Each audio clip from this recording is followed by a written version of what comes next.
I need Carrie to host. Thank you, Carrie.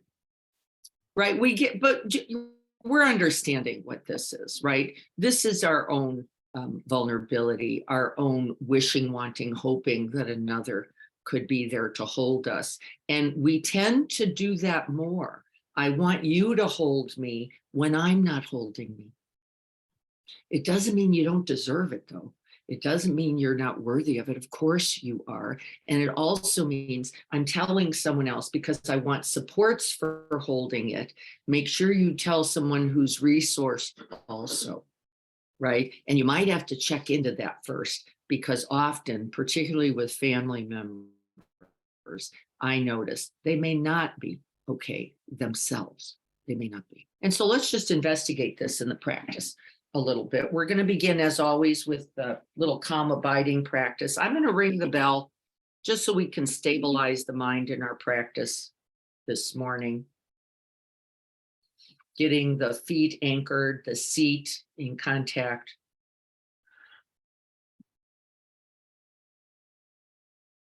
Feeling the breath as it's moving in and out of the body.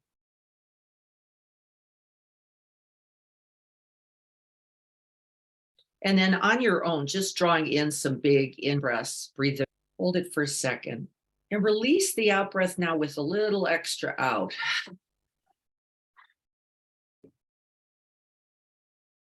And then pause, breathing in again.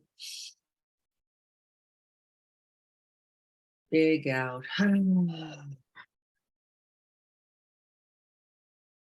Breathe in for 4. Hold. Breathe out for at least 6.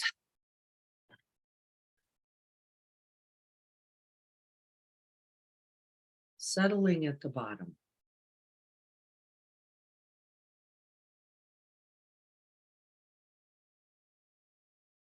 Letting the natural breath find you.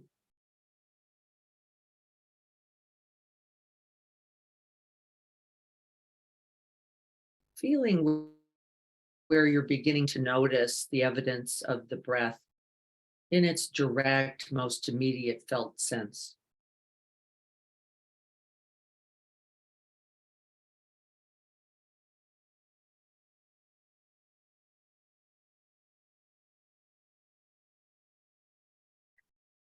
And we're not demanding anything of the breath. We're just breathing naturally, effortlessly, and seeing if we can't begin to move the attention from the externals, the sense organs, into the direct interoceptive experience of the body. And the body breathing.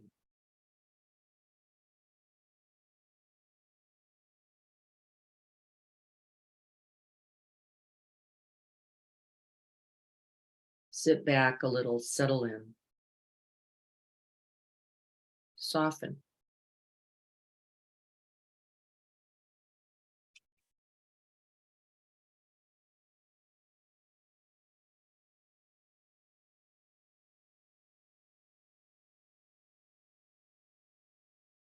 You may notice some of those extra out breaths. This is the body self-regulating.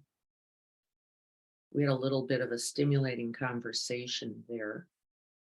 And so there may still be some activation in the central nervous system. We may be a little bit activated. And so just let the body do its good work, its self-regulating work. It might take a few extra out breaths, a little extra sighs. Let that happen.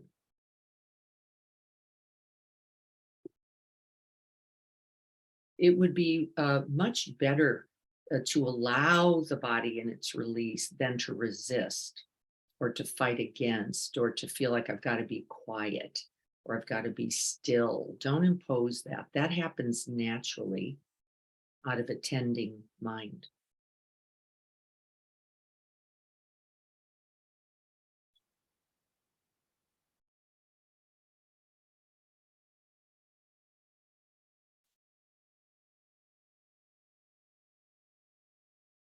Even in the early phase of our practice, we're going to bring an essential friendliness, a genuine care. So we're not going to try to manage the breath or be some other way. Be watchful of those habits. This is how we begin to cut ourselves off from our direct experience just in this one breath, in this present moment.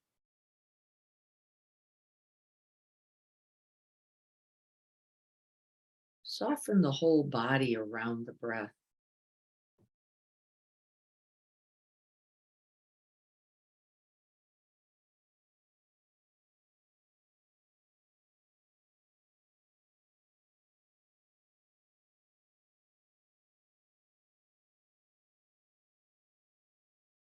We're already creating space, a room for just this breath to be exactly as it is.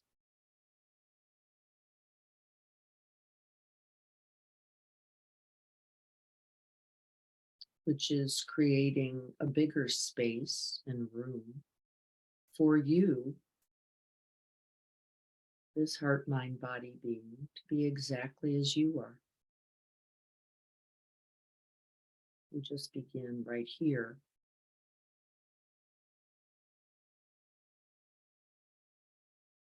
with this one breath.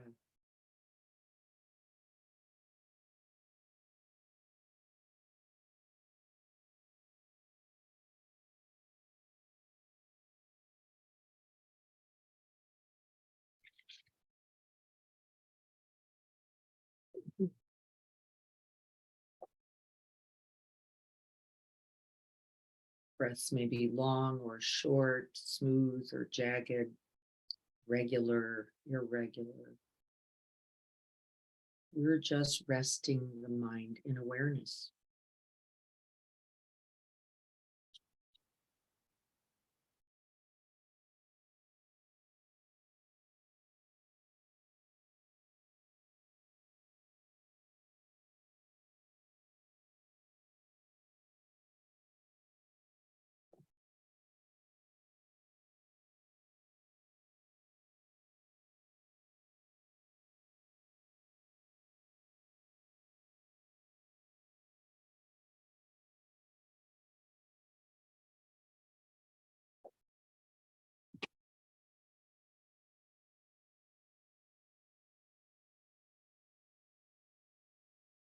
We're offering some stability of mind, unifying the mind and the body, pacifying or soothing the wandering mind.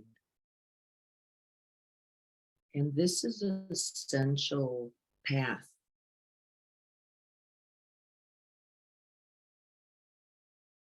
This is a natural resourcing, living on our own side right now, just like this.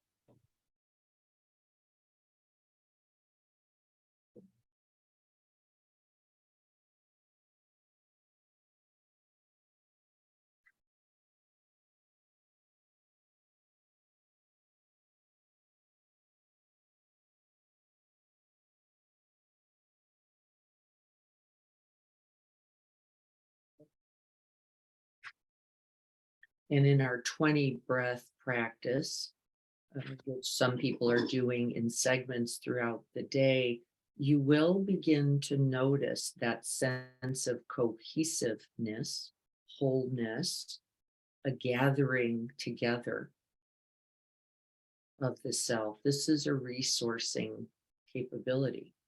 You want to be here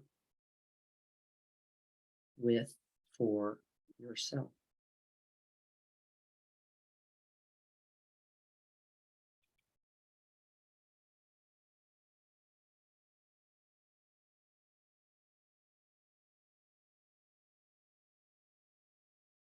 And we know in the 60 breath practice that not only can you make contact with yourself as you are, we're going to cultivate a capacity for staying, for sustaining, no matter the quality of the mind, the body, or the breath.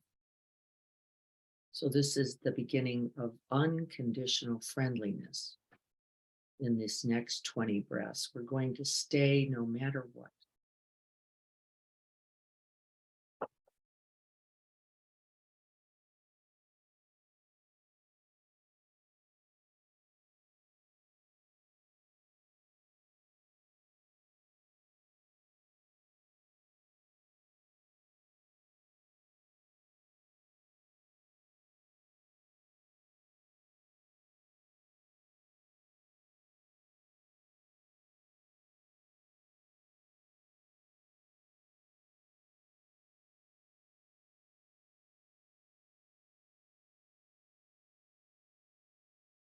We become a little more still rather than react to body experience or mind objects. We're simply allowing them to begin to arise and pass without impulse becoming active. We're just letting them come and letting it go.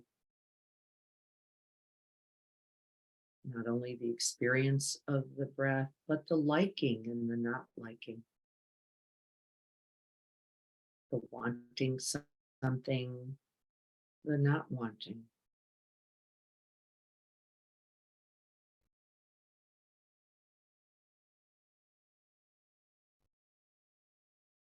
No matter what is arising in the mind or the body, be with calm, with equanimity, with friendliness, and with kind attention.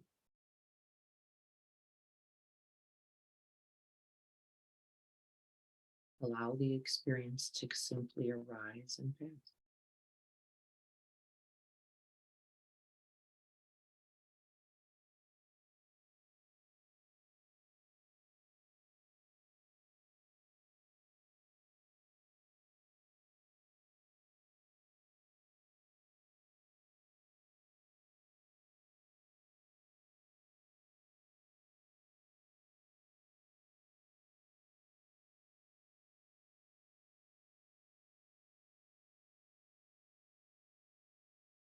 And then with the next 20 breaths, this is the 60 breath practice I'm inviting each day. We're going to begin to recognize naturally that whatever is arising and passing is not me, whether it's a sensation or a thought, maybe an image or a feeling, that it is temporary, it is impermanent, it is impersonal. It's not very reliable. I can't keep it and I can't keep it away.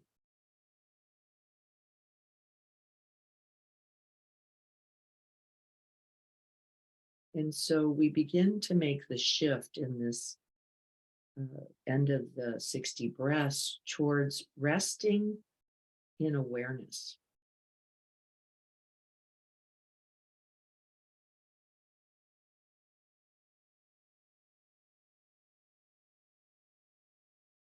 We become flexible, we become stable,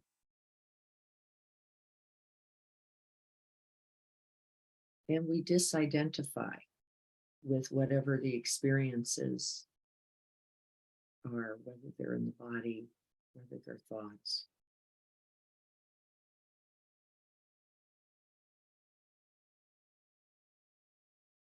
Or emotions.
There is no struggle.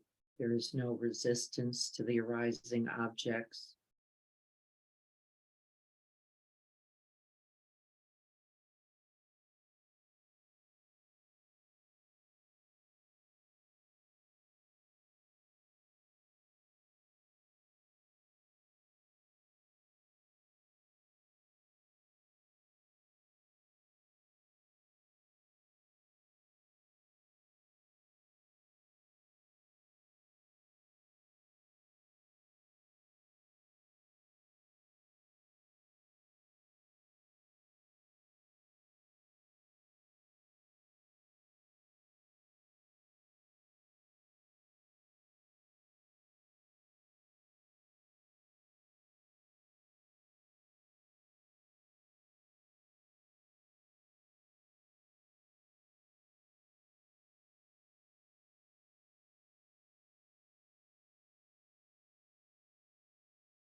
And in this wholeness, in this awareness, we could call it Buddha mind, um,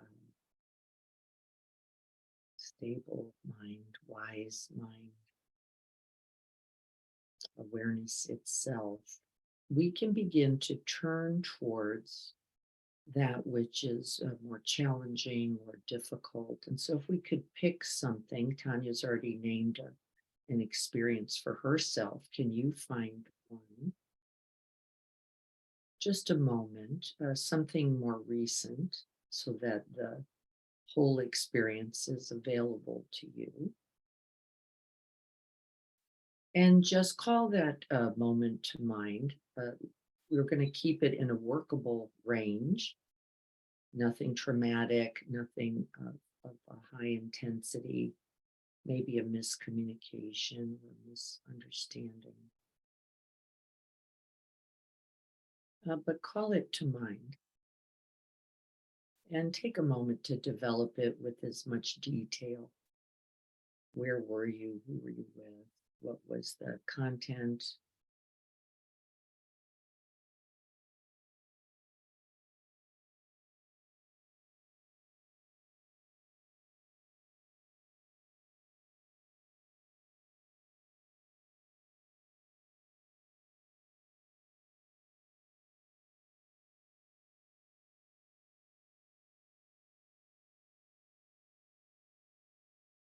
And then I'd like you to check in for just a moment on what are you saying to yourself about the experience. There's a little narrative running in the background there. We're going to bring it to the foreground. What are you saying to yourself about the experience? Another way to check in on this is, how are you relating to this experience? What are you noticing? And my stomach is grumbling. I can feel a little heat rising in the body. I'm noticing a little tension up in the shoulders. These are just possible experiences, of course. There's nothing about any of these that is unique or that are required at all. We have a whole of the human palette. You may be feeling nothing, maybe numb, deadened, dissociating. You may be completely checked out and thinking about breakfast.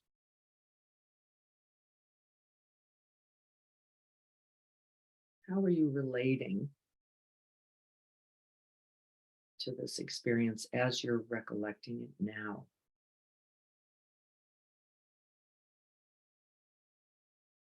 And what's the storyline, is the question I'm asking. My storyline is this always happens. How many more times do I have to do this? I can't believe you still don't get it after all this time. I've got the storyline that this just isn't right, shouldn't be happening. Well, but here it is. Noticing a resistance to the experience, a lot of judgments about the other, and disconnected from my own vulnerability. got a lot of focused attention on the other and what they're doing, kind of left my own body.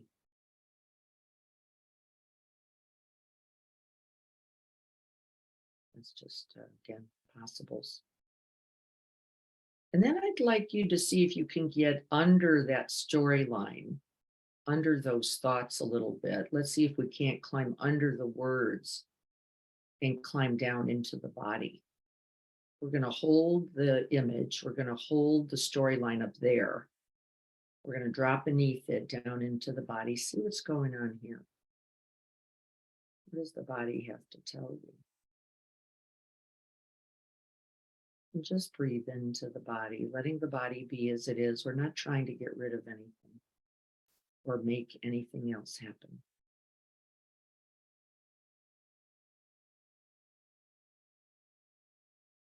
Breathing into the body, seeing how you are.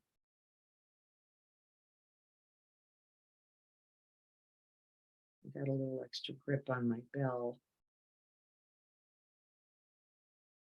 A lot of energy in the upper chest near my vagal bundle.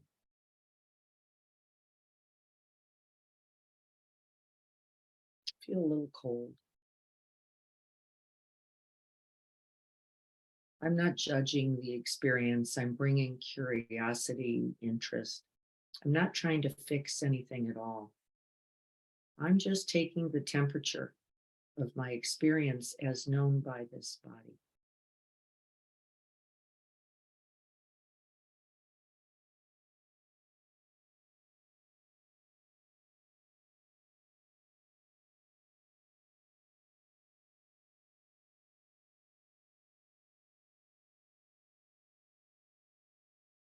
And then I'd like you to pick a prominent sensation, if one is available for you. For some reason, the back of my upper back just came to mind. It's feeling extra freezy cold up there. It's just interesting to me. I can be curious without being overwhelmed. And you can also titrate around this experience. If the experience is a little too intense, back up a little bit.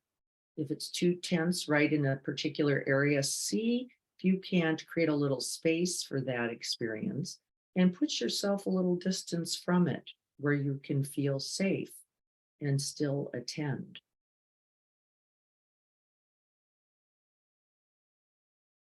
Maybe it's not right at the site of the sensation.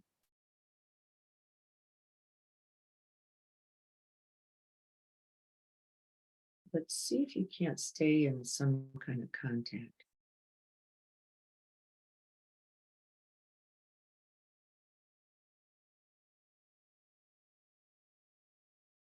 And then what are the sensations that you're noticing?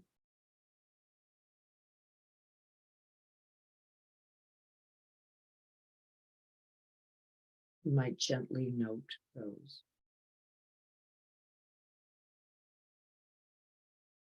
Cold or hot, tingling, pulsing, tensing, scratchy, itchy, achy, heavy. Just a few.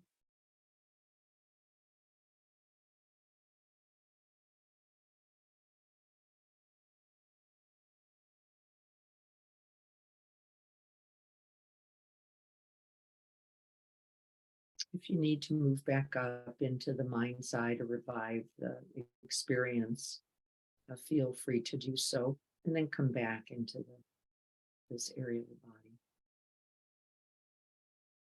Dropping down.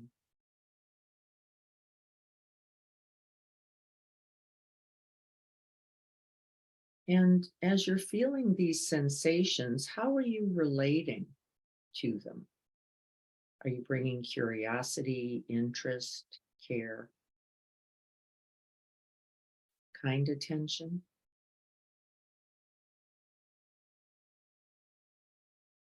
Are there judgments or shame, blame, criticisms happening? Just noticing.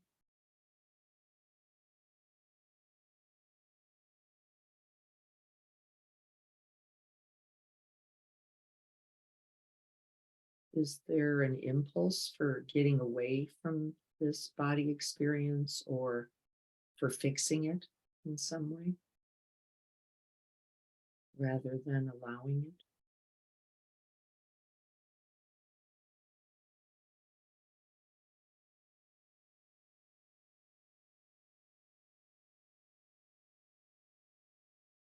Maybe there's a change in sensation.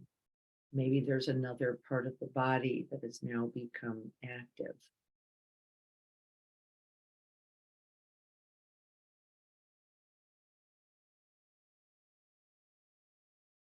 If that happens, you can pendulate between the one sensation that may be diminishing or and the other, just seeing how they inform each other. I got a little tightness in the upper belly. I've checked in there.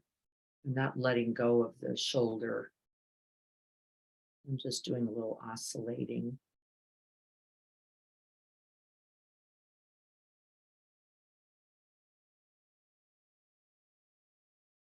And what is this sensation or these sensations trying to tell you?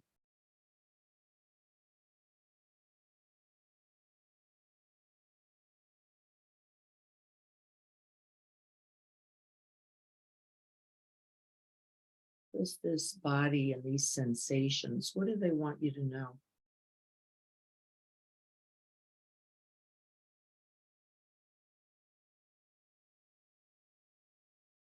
We're not looking for an answer exactly, but we are going to hold that open, curious question.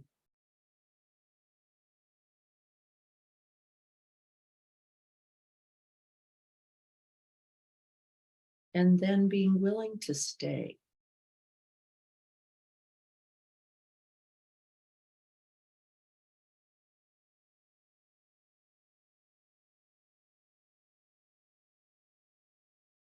There may be pleasant sensations, unpleasant sensations. For sure, there will be a impulse to either move into or get away from. Seeing if we can't keep that stable awareness, that calm abiding.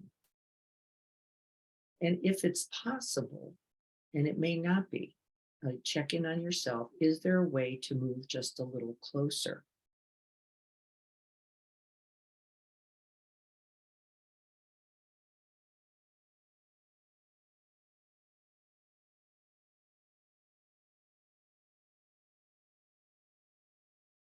We can ask the sensations directly. What is it you're trying to tell me?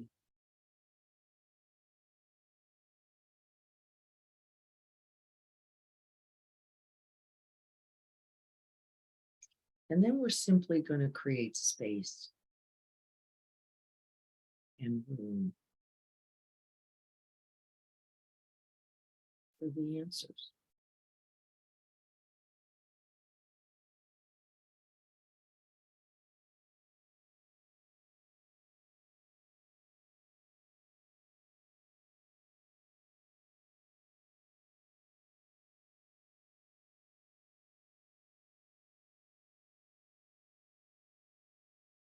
We can breathe directly towards the sensations. We can stay in our safe place, our safe shore, some distance if we need. We're just going to stay in contact as best we can. What are these sensations trying to tell me?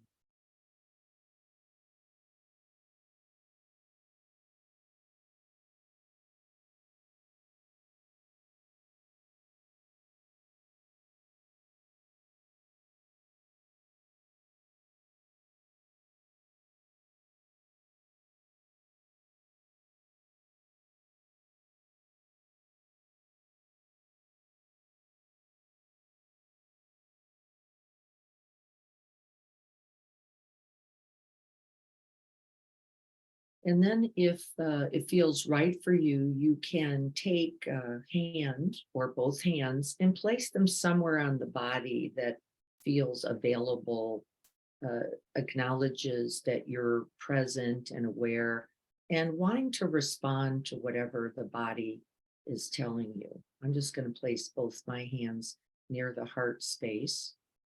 I could easily have placed it on my back or in the area of the belly. There's no right place, just somewhere that feels present, regarding, friendly, caring.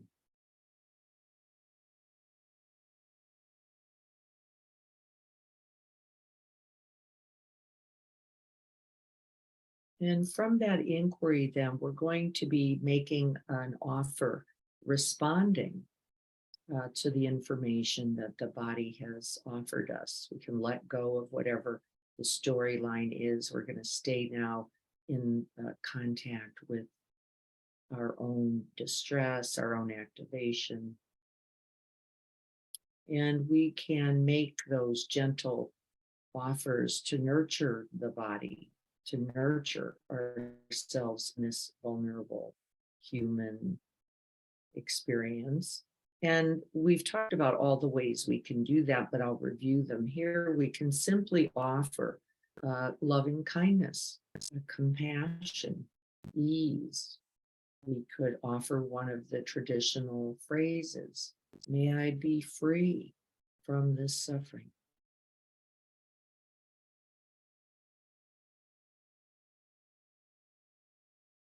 May I have ease of being.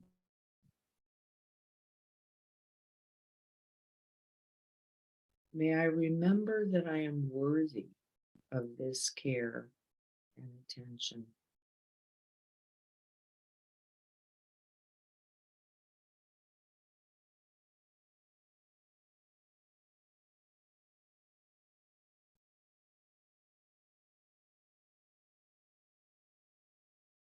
See what phrases come to mind for you.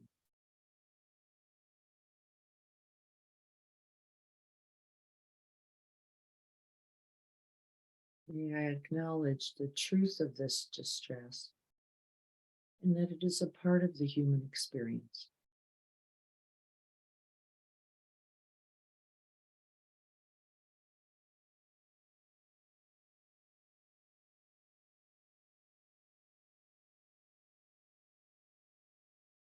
And check in, seeing what these gentle responses, these offers, see how they may or may not impact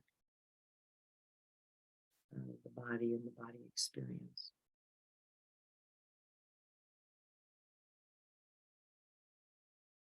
I am here. I will not abandon you.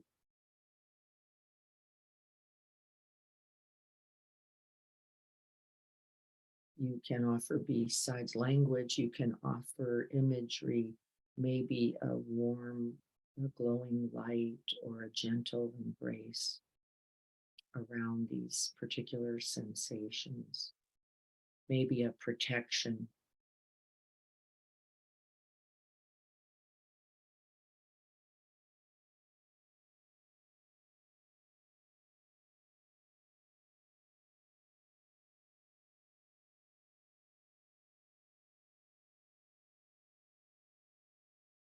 Maybe you can offer the breath itself along with the phrases, the imagery, and the physical contact.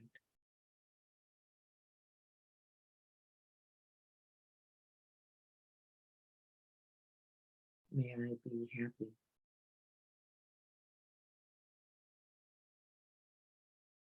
May I be well.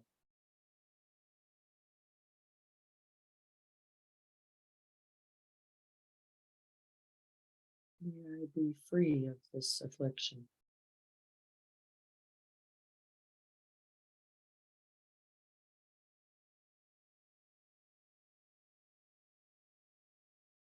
May I be on my own side and offer myself whatever is needed.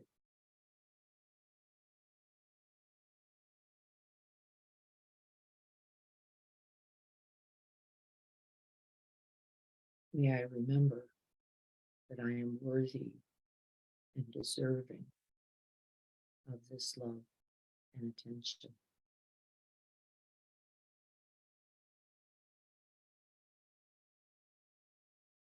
And as you are applying the good medicine, the antidote, feeling the effects.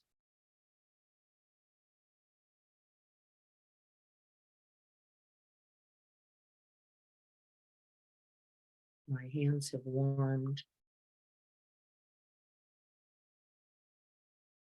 The tightened belly is released. There's still a coolness on that right shoulder.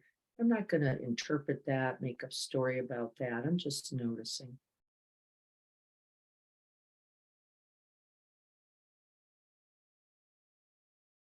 Letting it be.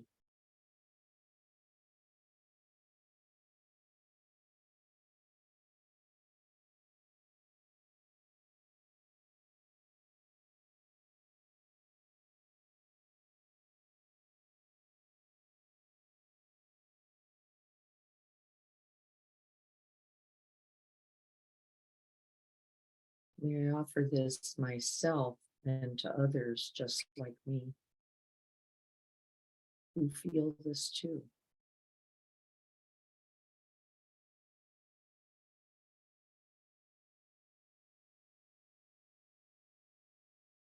May I offer it to myself for as long as is needed in all the ways and all the parts of the body. May I be willing to stay.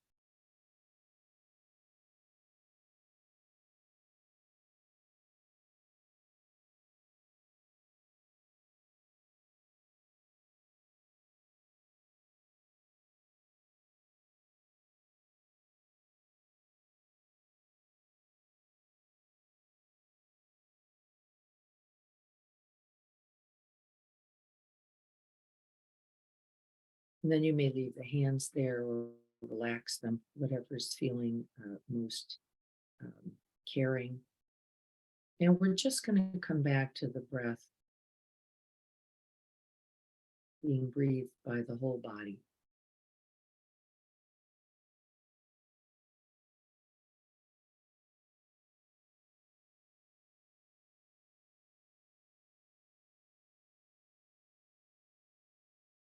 We can send that good medicine throughout the body.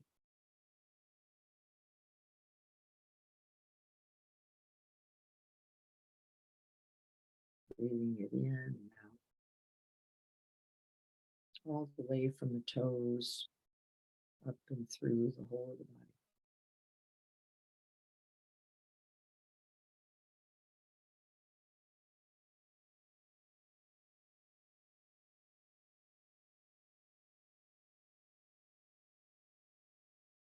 May we all be happy.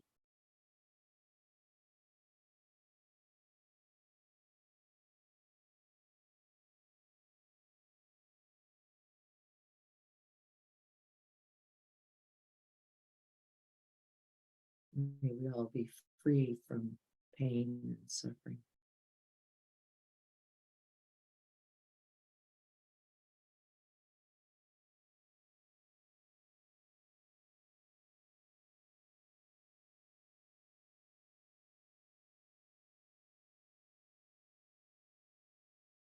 May we all have ease and well-being.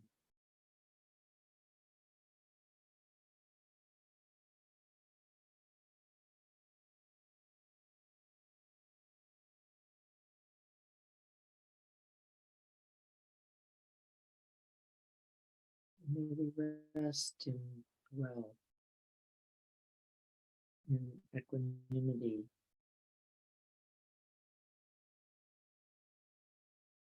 free from affliction,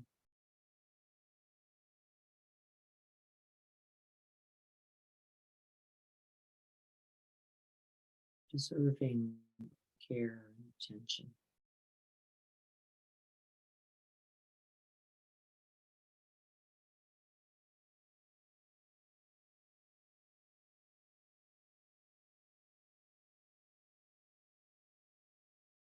Abiding in the body.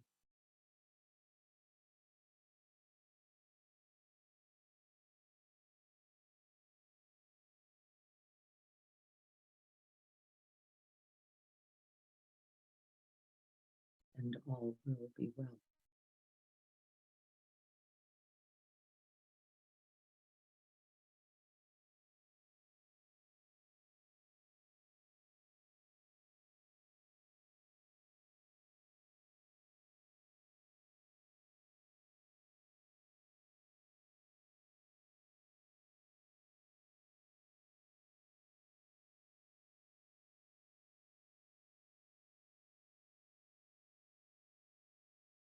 May all beings be well.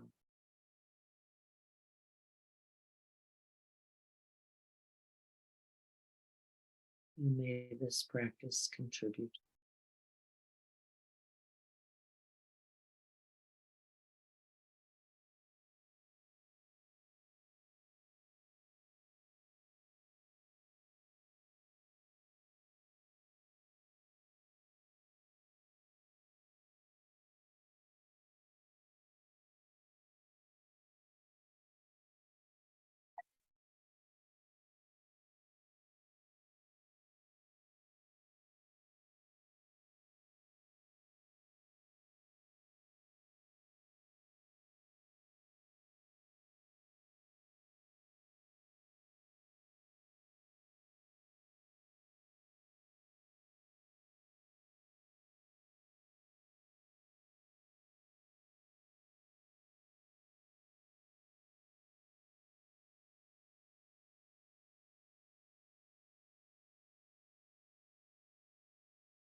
So taking your time and just checking in, seeing what else is happening in the body, if it's inviting a particular gentle movement.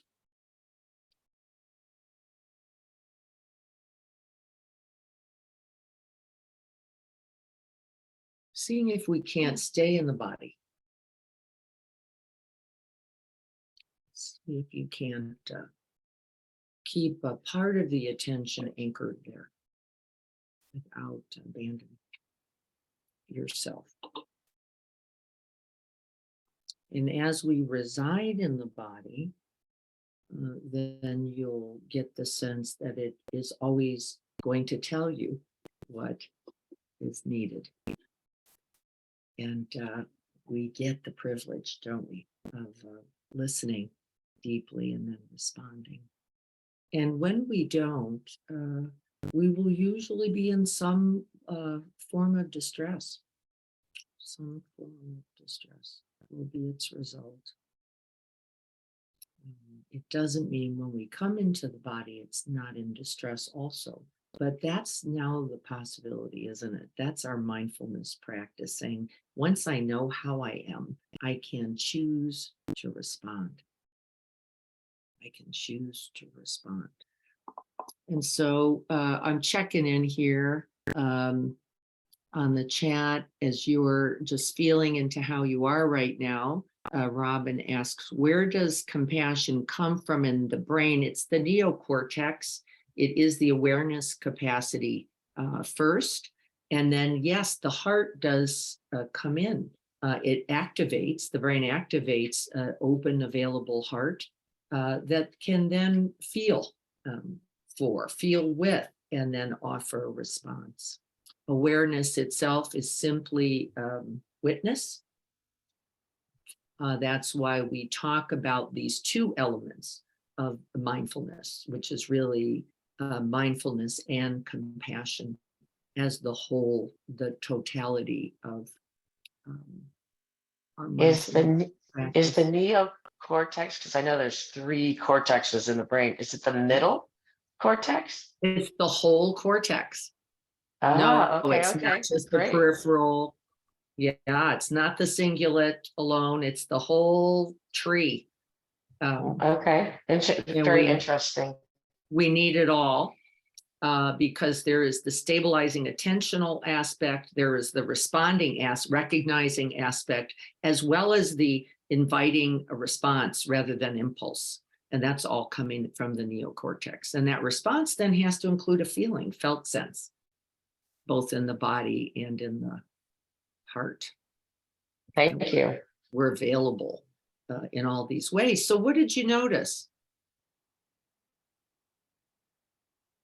I noticed Well, not just from this, but I noticed that when anxiety takes over, the prefrontal cortex shuts down. And then I don't really think you can have compassion at that point, like you were saying, because your prefrontal cortex is sort of your the lead. I don't want to say the leader of the brain because I think the ancient brain is more the leader, but you That certainly old cannot brain has have got a lot of compassion. power and Yeah, a lot of yeah. potency.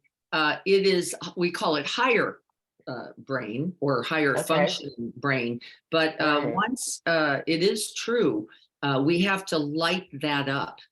And we can't light it up if we are in the fight, flight, freeze uh, default Yeah. uh, mode network. We cannot.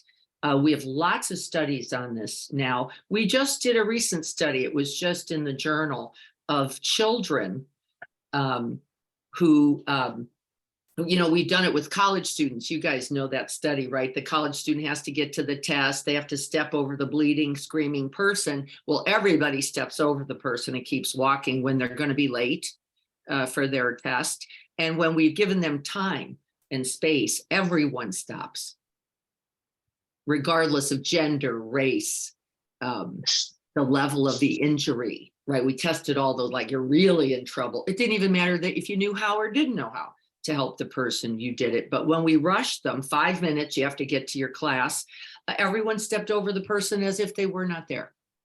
It's Right? And that's well, called, I just got to get there. But I've got this thing vibrating going, I'm in a and flunk. it I just can't be okay. I'm threatened right. now. And you didn't care.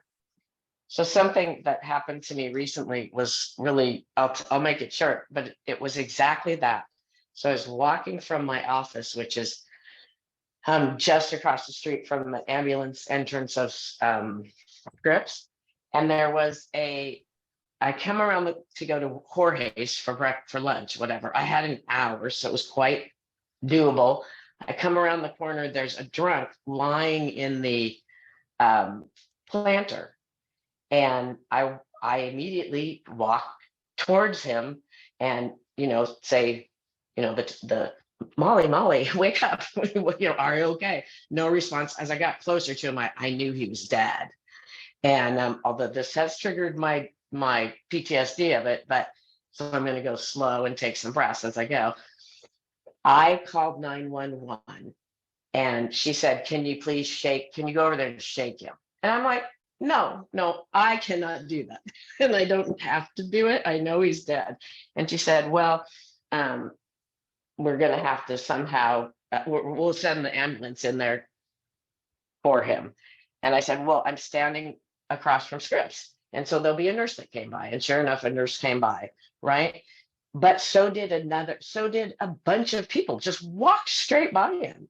And in fact, the person who I rent my studio from, who's also CPR certified, he's like, I certainly wouldn't have stopped, but they had no idea if he was dead or alive.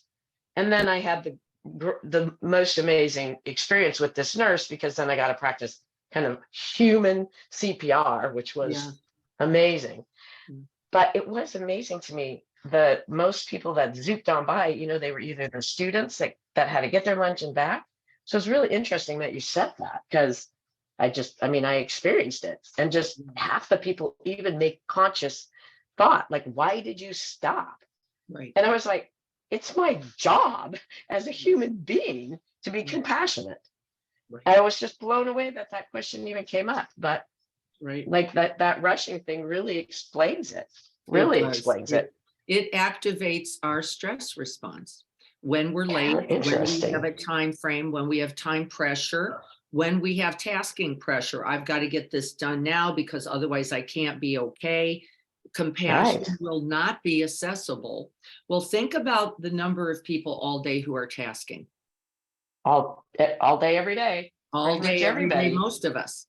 Yeah. And so we do not have that available unless it activates us, like, oh my God, here's somebody in a situation. And even then, how many accidents, right? We know what this is. We know this is not our truest self. We also know that the threat mode is going to dictate.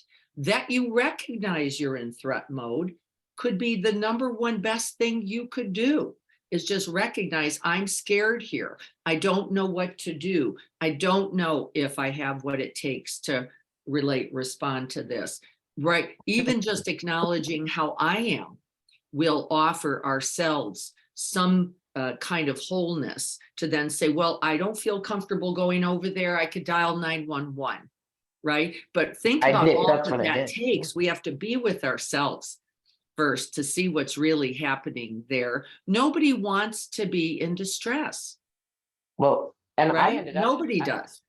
yeah, We I ended don't. up at the hospital because I was, everything triggered so much that the head police or head fire department said, go over to the hospital and just, if there won't be a charge, just tell them what just happened. And it took like 3 hours for me to get back to the place where I wasn't frightened. Right. And And see, a I know lot of us don't want the it's crazy. hassle, Robin. A lot of Yes. us just don't want it, or bigger, we don't have it, Yeah. Yes. right? We don't have it. Like, Absolutely. I can't risk this. I'm already underwater. I'm already overwhelmed. I'm already traumatized, activated. We don't even know it. We're walking around like a bunch of dead bodies, right? And then this thing happens and I go, yeah, no, not me, Yeah. not I today. was- I can't. yeah. And a high school student, no way. You see Well, him you going know up what's there, going, intriguing? not me. I'm not There- walking into that situation. Forget about it. And we know diffuse responsibility. If someone's engaged in an activity, we will not usually go over to attend to that. We There will was, if we're like, or because I'm a high school student, I want to use them. I don't have whatever it takes to deal with this thing. I don't know this guy. I don't know what he's capable of. And I certainly don't know what I'm capable of, which is probably not too much right now. So I don't see him. yeah, I don't it was see it was interesting. A high school girl did join us because we were getting CPR trained exhausted. somebody might. Yeah, But it guess was. why? She's resourced. She's going, Yeah, wait a and minute, maybe there's something I can offer here. I babysit, I've got my CPR credential. I teach she at the did. Y, right? Look at Yep, her. yep, That other yep. kid who's just skateboarding by goes, oh yeah, well, don't need Yeah, this. totally evolved person. And can we feel for ourselves and everyone in it? It's harder to see how we are. But from there, I promise whatever you do then will be most skillful, which might be, I can't step into this. This is going to re-traumatize me, but I can get help. I can dial a phone. But if we don't pause, right? If we don't check in, we can't know anything. And then we just We don't get to make a choice. no. And then we just did. So yeah, it was Right? it was traumatizing, but really interesting. And I hate to say it, a little fun for me to do CPR on the dead person, but there were good experiences so that I didn't completely flip out. Right. Right. So, And yeah. you're wishing that I don't know if you others heard any would of that, but that's no respond biggie. is likely your own feeling Oh, weird. overwhelmed, which is, I need help too. I want support too. I don't know what to do either. And of course, everyone understands that, that you need and want that, right? Don't we? Support. And yes, sometimes we then start judging others because they're not doing anything, or for sure not what we think they ought to be doing, right? And recognizing that under resource also, which is, this is a little freaky for me. I don't know what to do either. Where is everybody? Well, where you are going, I don't. It's can't." interesting how when you step into that position, though, like Yeah. I didn't see anybody else but the nurse and the high school girl that were helping me until the 911 people responded. It just brings you into the now. You have no choice but to be acutely aware of the situation that you're in. Yes, if you choose awareness. Correct. And if you don't, aren't able to choose that, remember, we have to be compassionate for, I can't even get close to that situation. I couldn't even see the body. I couldn't even see the situation. And by the way, you want to know how possible that is? I can't even see it. That's how much the brain is in Right. protect mode.